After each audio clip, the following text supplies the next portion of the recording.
This is Dennis Ramundi. I'm here with my co-host Phil Goldberg. Our guest today, Mallika Chopra. Very interesting. Her book, Living with Intent. So, I thought Phil, very together person, very regular, not full of herself like one might expect from somebody coming from the family of a celebrity. And let's face it, Deepak Chopra is quite a celebrity. Yes, he has become quite a celebrity. But you're right. I don't know how many children of celebrities take on airs or become full of themselves. Um, Probably more of them are just regular people like we would hope they'd be. Mm-hmm. But certainly Malika seems to have her feet on the ground, that's for sure. Yeah, she's a very committed to her kids, unquestionably. And I think in her book she was very honest, and I mentioned this there about, not coming across as somebody who has found the secret of life and was living in total contentment, but somebody that has all the ups and downs of everybody else. She even talked Yeah. about her meditation being irregular and her committing to being more regular with meditation, trying always to improve her life. And um, yeah, I liked it very much, and I thought the discussion we had, and maybe you could reflect on this a little bit about intention and consciousness, and about how Yeah. if consciousness grows and one develops, one evolves, one intention becomes more easily fulfilled. Yeah, we kind of touched on that with some of our other interviews as well. Hmm. Um, you probably agree there's a kind of feedback loop. I think Malika alluded to that as well, that as your consciousness grows and your heart expands and your mind expands, the power of your intent would certainly expand or be enhanced. And that's kind of the idea behind affirmations and mind power kind of practices as Right. well. Yeah, she But mentioned Course in Miracles, and I know in a yeah, lot of Yogananda's writings, an area you're very familiar with, same sorts of things, a lot of affirmations, a lot of yeah. intentions. But a lot of the people who advocate affirmations and thinking the right thoughts don't take into account the quality of consciousness that's doing it. It's just change your thought, but that kind of practice would have much more power if the person also has a meditation practice or some other means of expanding That's very interesting consciousness. because if you read some of the early folks in terms of the power of positive thinking, Norman Vincent Peale, Dale Carnegie, and others, uh, I think they were totally right on in regard to, there's thought power.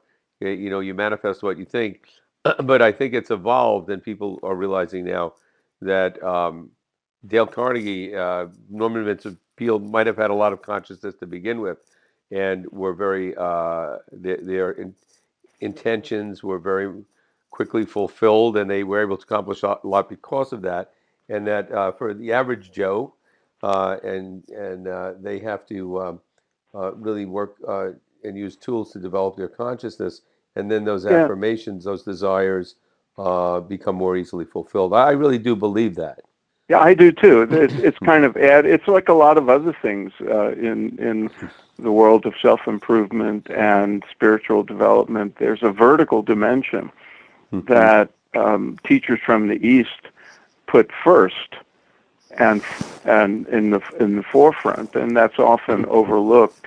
The depth of the mind and the deeper the contact with universal intelligence or being Hmm. would make a difference, and I think many of us have found that to be true. Yeah. The reverse piece of it, which is how the power of intent influences spiritual life and spiritual practice. Mallika alluded to that when she talked about having the intention to have her meditation practice be regular. And I have often reflected on the fact that the intention you have when you enter into your practice can make a difference. It's like some of us have a meditation practice and other people have prayer practices or other forms of contemplation and study or worship or whatever. And it becomes a routine, and it's like it becomes just as routine as brushing your teeth, and you don't necessarily enter into it with a feeling of this is sacred. Right. My intention here is this is my time to this is my spiritual time. This is a holy period in my life. And I've noticed in my own case that when I say, oh, I'm going to meditate now. This is my spiritual practice. This is where I get close to the divine, as opposed to, all right, it's time to meditate, or God, I'm getting hungry, better meditate now. It's part of my routine. I think there's a different experience. Right. I absolutely agree with you. If I practice, sit down and meditate, and I just think, okay, I'm gonna take a little break here. It's sort of sometimes become like taking a nap. I Right. slouch over and whatever. Other times I'll sit not often enough, and I'll think to myself, okay, this is what a great opportunity.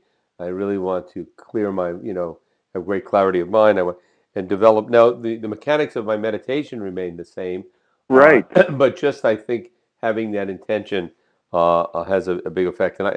And she definitely got into that in her talk, and I think that was a very good point. One other thing, Phil, that I was curious about, and she also talked about this. She grew up around Maharishi Mahesh Yogi because her father was involved with him at that time, and she also talked about being around Amma and Amaji.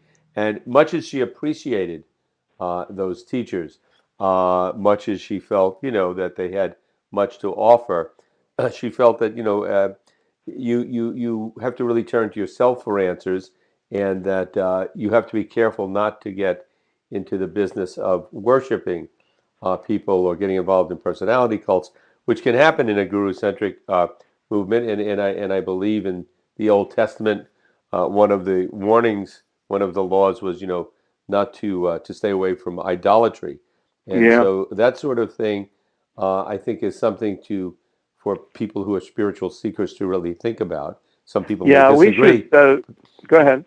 No, go ahead.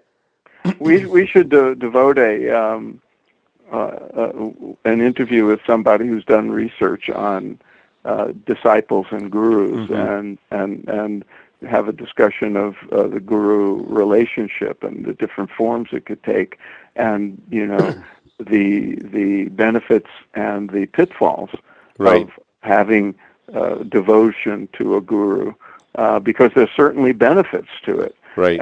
But there are dangers as well. It's a slippery slope. It's a razor's edge. It can be done Yeah. correctly, but it's very easy to do it incorrectly.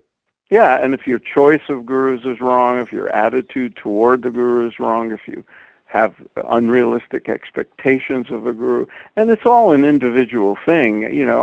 I've met so many people who are just madly in love with their guru and totally devoted, and then I've met the guru and I think, well, he seems like a nice guy.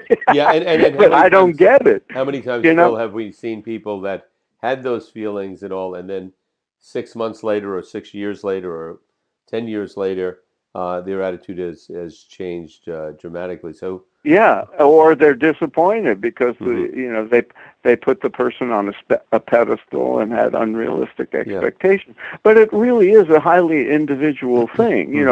Mallika could go to see a guru, or like she did Amma, and have a nice experience, but not want to become a devotee.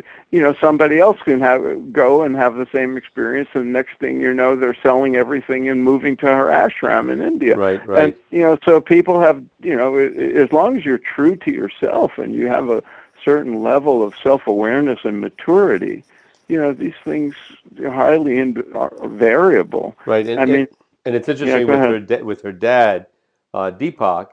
Some people treat him just like a teacher, some a lecturer, somebody they can learn from. Other people, they almost speak of him in the like a guru, and Right.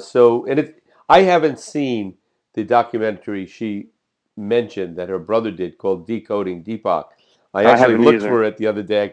I couldn't find it on Netflix or HBO, but I want to watch it because I think it's very interesting. He was Deepak's son, and Deepak was very open, and he made it real clear in the documentary from what I've read that Deepak was a human being who struggled with the same things that we all struggle with, and at the same time, a very effective teacher, Yeah. and but not somebody to be deified, and I think Right. that's very And people, important. it's very easy because Deepak knows a tremendous amount.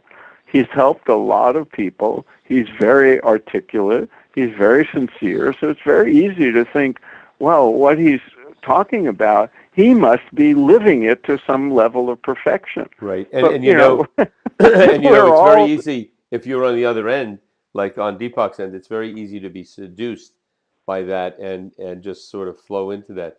Well, people are going to deify me. Why don't I go with it? That sounds like fun. So I think yeah. you have to. Somebody in that position has to be careful. But very interesting lecture. I was very impressed with her. Extremely Hmm. bright and articulate and honest. Very Yeah. happy we had her on. And we should remind people listening to this our discussion the name of Mallika's book. Yeah, living with intent, my somewhat messy journey to peace, to purpose, peace, and joy, with an afterword by her father, Deepak Chopra. So, Mallika Chopra, this is Spirit Matters Talk, spiritmatterstalk.com. Come to our website, email us, make a comment, But don't subscribe. worship us. Yeah, don't please. Uh, we have family members that do that. No, just kidding. Okay, Phil, till next time. Okay, Dennis. Take care.